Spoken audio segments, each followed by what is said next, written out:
Welcome. Thank you.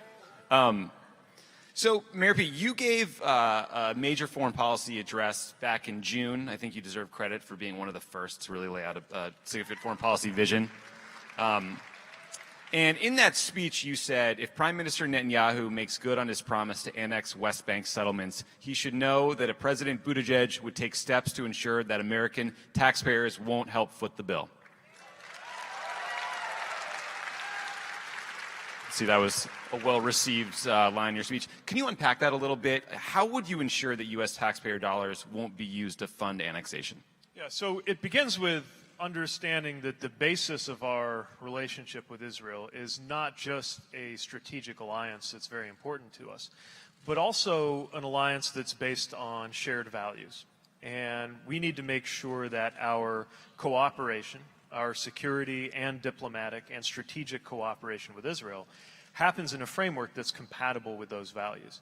It also has to be compatible with our U.S. security and policy objectives. And in the long run, what makes the most sense for American, as well as Israeli, as well as Palestinian interests is peace and a two-state solution.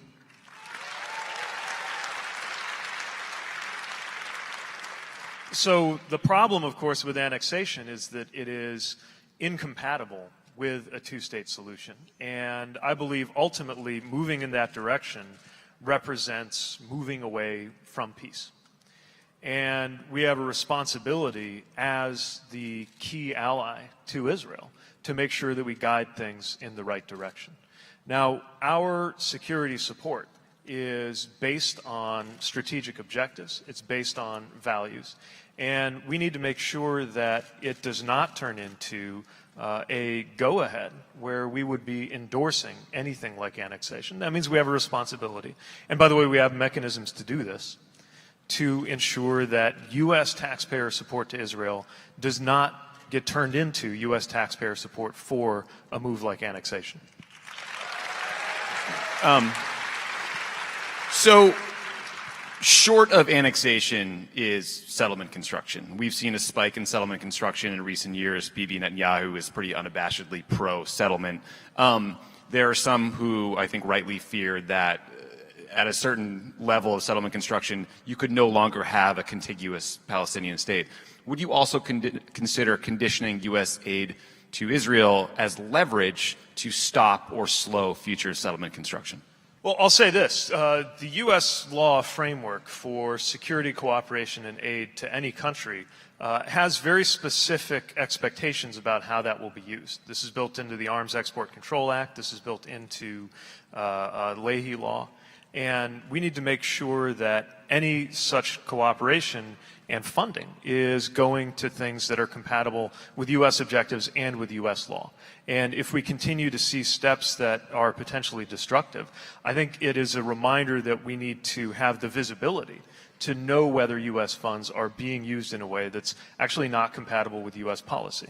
And U.S. policy should not be promoting this kind of settlement construction precisely because it is incompatible or at best detrimental to what we want to see happen. I think the bigger picture here, too, is about what this relationship means, what this friendship is like. In the same way that in the U.S. you can be, and we are, deeply patriotic and committed to our country thriving, without that in any way meaning that you have to support the current U.S. president and his agenda. By the same token, you can be committed to the U.S.-Israel alliance without that entailing that you are supportive of, for example, any individual policy choice by a right-wing government over there. That doesn't have to entail that. And again, you know, if you look at the bigger picture of the vacuum of U.S. leadership right now around the world, certainly it has emboldened adversaries. I mean, you look at the way that Russia throws its weight around, the way that China is behaving, and it's a real concern in terms of what happens with our adversaries. But I think actually the heart of the matter, in terms of the U.S. abandoning her leadership role, is what's going on with our most important allies, with our neighbors, with our allies in Europe, and with allies like Israel. So when I think about what could continue in terms of these settlements, and certainly something like annexation. I think about it the way I think of a friendship where your friend is acting in a way that you think might hurt your relationship, might hurt them, and might even hurt you. And what you do in that situation is you put your arm around your friend and you try to guide them toward a better place. And I think that's our responsibility with respect to these policies. So, Mayor Pete to Israel, stop texting your ex. It's basically the message here. Got it. Not sure I can top that. So, obviously a lot of the focus is on our relationship with Israel in this room here today. I think also there's obviously another party here, which is the Palestinians. And obviously the most high-profile thing that's happened in our relationship with the Palestinians was the movement of the embassy to Jerusalem. Beyond that, though, there's also been a downgrading of our diplomatic relations with the Palestinian people, who used to have representation through our consulate in Jerusalem. There have been efforts to cut funding for the Palestinian Authority. You, like a lot of people, have spoken about some of the problems with the Palestinian leadership over the years, but in addition to talking about how you would engage the government of Israel, what would you do to engage the Palestinians? What would you do to try to show the Palestinians that we want a relationship with the Palestinian people as well as the Israeli people? How would you go about trying to strengthen them as a potential partner for peace? Well, first of all, we have a strategic obligation to try to be perceived as an honest broker, which is very difficult in this environment. We also have a moral obligation to ensure that we're doing what we can to support the peace and the well-being of all people in the Middle East, Palestinian, Israeli, and otherwise.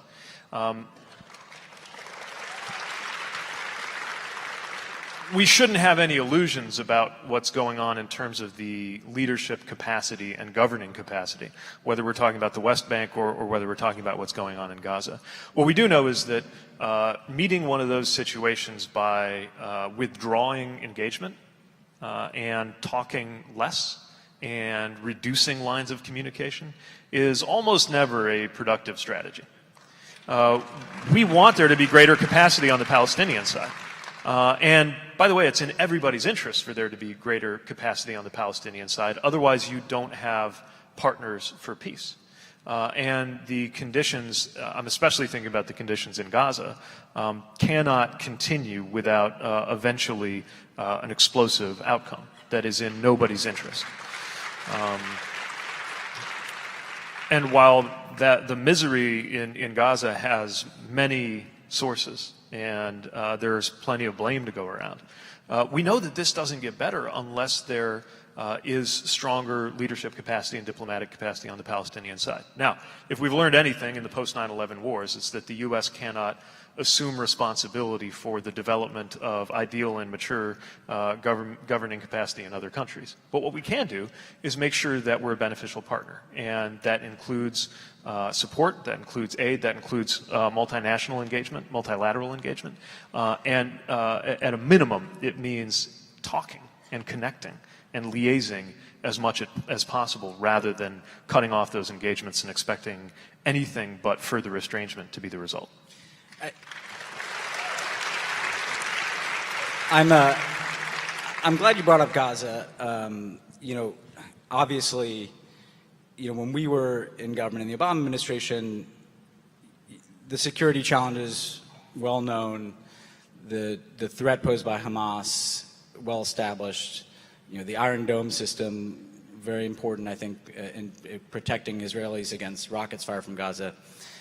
At the same time, I look back on regret at the intolerable humanitarian situation in Gaza. Really just, horrific conditions that people are living under, as you kind of alluded to. Do you think there's a way for the United States, through its leadership, to have a humanitarian approach to Gaza that seeks to deliver assistance to the people there, that seeks to potentially work with the Israeli government to loosen the elements of the blockade there? How can we try to use U.S. leadership to make life better for the people of Gaza, even at the same time that we're dealing with the very real threats that emanate from Hamas? But This is what I mean when I say that the world needs America right now, but it can't be just any America. So it has to be an America that's authentically living the democratic and humanitarian values that we preach. And it has to be one that is trusted on many sides. Because, let's face it, this is not just an Israel policy question. This involves the Egyptians. This involves a lot of dynamics around the Mediterranean. So the short answer is yes, a humanitarian approach is the appropriate one. The challenge is if we really want to gain ground on the humanitarian front in a way that's compatible with the legitimate security interests of regional players, then the U.S. has to be engaging with tremendous nuance and a deep reserve of good faith. And nuance and good faith are not exactly hallmarks of the current administration. So I don't see how this gets any better with this White House at the helm. So we're in this bizarre place where President Trump is cozying up to sort of neo-fascists like Viktor Orban and then accusing everyone in the Democratic Party of anti-Semitism just by virtue of being a Democrat. Literally, he said that. How do you, as a supporter of Israel, as a friend of Israel, criticize those policies, criticize people like Bibi Netanyahu who have made blatantly racist statements and are, is seemingly becoming more authoritarian himself, while not falling into a trap of Trump attacking you as anti-Semitic because of those criticisms? Right. So it shouldn't be hard to be against bad policies and to be against anti-Semitism. That should be table stakes.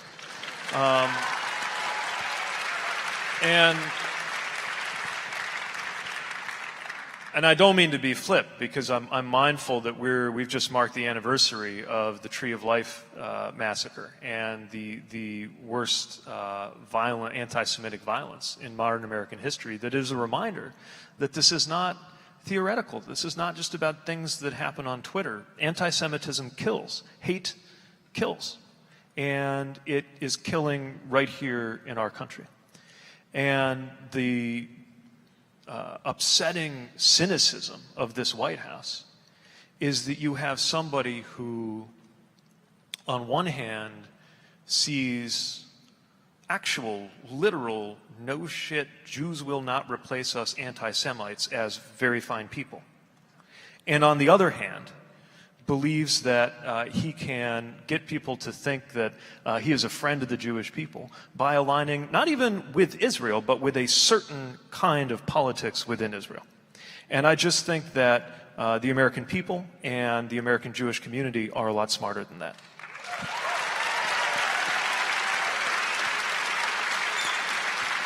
Agreed. That's very well said. And, one issue, obviously, anticipating how these issues have kind of been weaponized in our politics. One issue that, in particular we experienced in the Obama administration was on Iran. If you're the next president, you will inherit a very complicated situation where essentially Trump is pulled out of the JCPOA. Iran has resumed some of its nuclear activity. Some of the diplomatic consensus around this is frayed, obviously. How would you approach the Iran nuclear issue in particular? Would you seek to return to the existing nuclear agreement that Trump had walked out of as a platform to pursue an Iran policy, or would you seek to take a new and different approach? So realistically, the facts on the ground have shifted, and they'll continue to shift by the time the new president takes office in 2021, by the time I take office in 2021.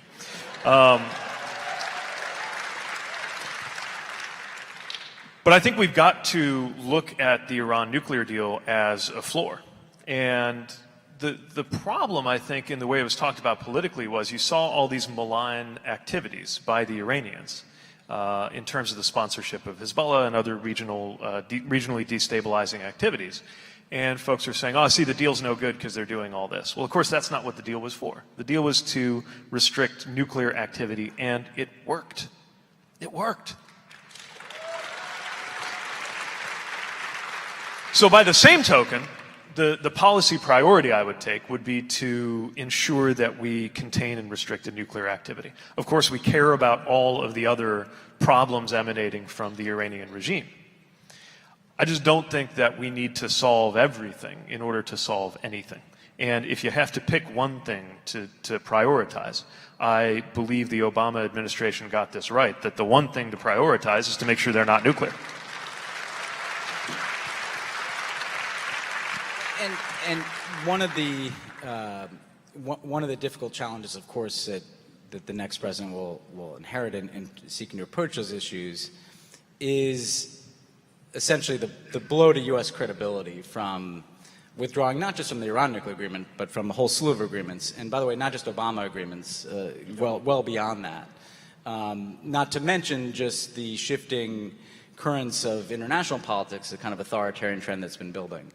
So as you have to re-engage on January 21st, 2021, and address an issue like Iran specifically, where you need to build international consensus, you need to work with our European allies and Russia and China, how do you restore the currency of American leadership? What would be the approach for an incoming Buttigieg administration to rebuild our credibility with allies and partners that we need on certain issues in order to get something done like restoring the Iran nuclear agreement and building on it?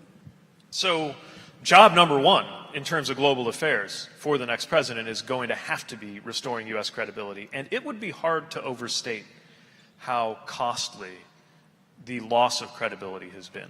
When I was deployed, I could feel, in ways I can't even fully explain, the power of the flag on my shoulder, and sensed that just as much as my body armor and any military equipment, part of what was keeping me safe was that flag stood for a country known to keep its word. And our allies knew it, and our enemies knew it, and that mattered. Losing that is unbelievably costly any place in the world where we are counting on alliances in order to protect American troops and American interests. The moment that has really stuck with me, even before this horrific betrayal of our Kurdish allies, was the president's appearance at the General Assembly. And his speech, by Trumpian standards, was actually not memorable, which is good. Grading on a curve here. But what was memorable and what hurt was seeing the faces of the world leaders watching the president speak. Not as a Democrat, but as an American. It hurt to see the leaders of the world who usually look at the American president for leadership, looking at our country's leader with a mixture of, I think, pity and contempt. I never again want to see an American leader looked on that way by the leaders of the world.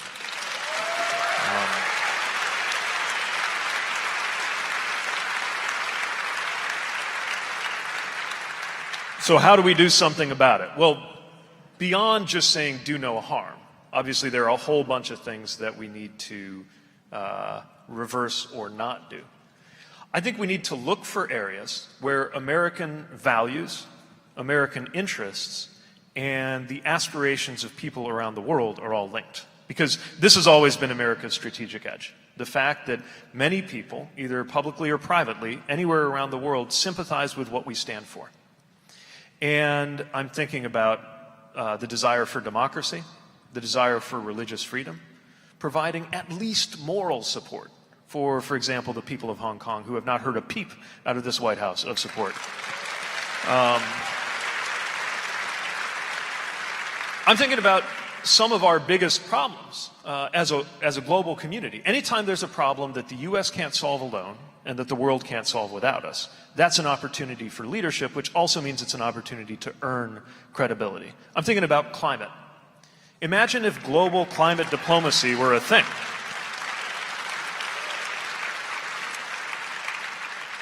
If global climate diplomacy were something that mattered deeply in geopolitics, it would not only be a sign of hope for this global security crisis, but also an example of how we might be back on the front foot with China. And so the biggest thing I think needed to really answer the core of your question, to build up U.S. credibility, is for the world to see the U.S. meaningfully advancing things that the world needs, and putting our resources and our whole toolkit of diplomatic, economic, and security resources behind those values and behind getting something done. Then we can recover some of the trust that has been blown up by this administration. So, yesterday, the president announced with some fanfare the death of the head of ISIS, Mr. Baghdadi. And I think we all can celebrate his demise and celebrate the work of our special operators and our intelligence agencies and our partners around the world to help facilitate that operation. But also, I say this with considerable humility as someone who worked in the Obama administration and for a president who sent 100,000 troops to Afghanistan for a period of time, and we're still there 19 years later, and it doesn't seem like the situation is measurably improved. In fact, there's now pockets of ISIS in Afghanistan, and Ben and I sat in countless counterterrorism meetings where we heard about the latest Al-Qaeda number 3 who had been taken off the battlefield, and yet, the cancer metastasized and Al-Qaeda becomes ISIS, and these organizations exist. So, what are we missing as a U.S. government, as a counterterrorism operation that has led us to a point where there are more Sunni extremists living today than there were on 9/11? I remember I was in Afghanistan in the summer of 2014 when a lot of this emergence of ISIS was happening. And sitting in the Chow Hall, watching it on television, with people who had served multiple tours in Iraq, and now we're in Afghanistan and are watching the backsliding and the metastasizing of terrorism there, even while we were trying to make sure that something good would happen in Afghanistan, I think does, first of all, teach humility, as you say. But the other thing that we should remember, and in a perverse way that this whole recent experience in Syria reflects, is that so often the way forward is through the right targeted, light footprint presence of special operations plus intelligence plus allies on the ground. So to me, the most extraordinary thing that we learned in this whole episode is what that tiny handful of U.S. special operators was preventing. Exactly the kind of thing that prevents us from having to get into a large ground war and mobilization. A handful of special operations troops with the right kind of intelligence capacity and relationships on the ground. Exactly the kind of thing that is likely the way forward in Afghanistan, instead of having thousands and thousands of troops, is what we had, holding the line in that part of Syria. And when you remove it, we see the Pandora's box that has been opened. The answer is not to disappear from the rest of the world. The answer is to make sure that our presence in the rest of the world is the minimum level consistent with U.S. security, that it is in the context of partnerships, and that it is always checked against American values, too.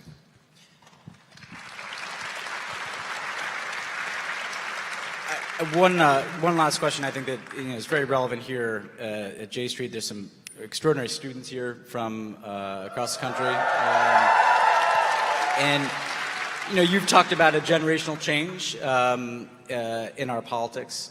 On the issues that J Street cares about, in particular the U.S.-Israel relationship, being pro-Israel and pro-peace, I think for younger people sometimes there's a cynicism, right? Because they've heard the same messages about the U.S.-Israel relationship, and now they see Trump and Netanyahu using those messages very cynically. If you don't support everything Netanyahu does, as Tommy said, you're anti-Semitic, or U.S. politicians saying, well, we're for a Palestinian state and not really doing anything to advance that.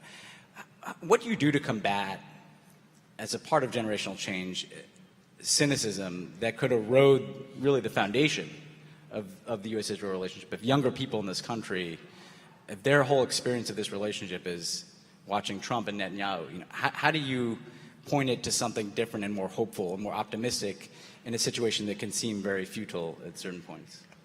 So my hope very much comes from the capacity of young people to change categories and change rules. I'm thinking about how, for example, a new bipartisan push has emerged around the subject of criminal justice reform. Just to take one example of how a new generation across its political spectrum sees different possibilities than what used to be in certain party silos. And I think about this here because we run the very real and disturbing risk of the relationship with Israel becoming a partisan issue. That is bad news for everybody. We cannot allow this to be a partisan issue.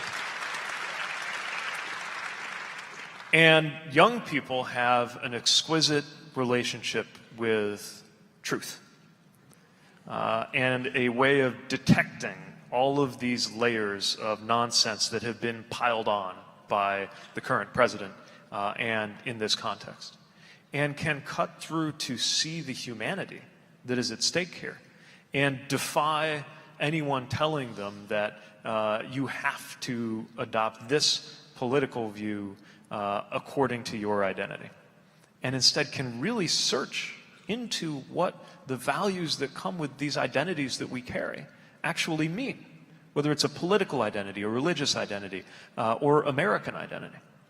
And I place a great deal of hope in the readiness of young people to challenge a lot of what we have been told and to refuse to accept what we were being sold by this White House.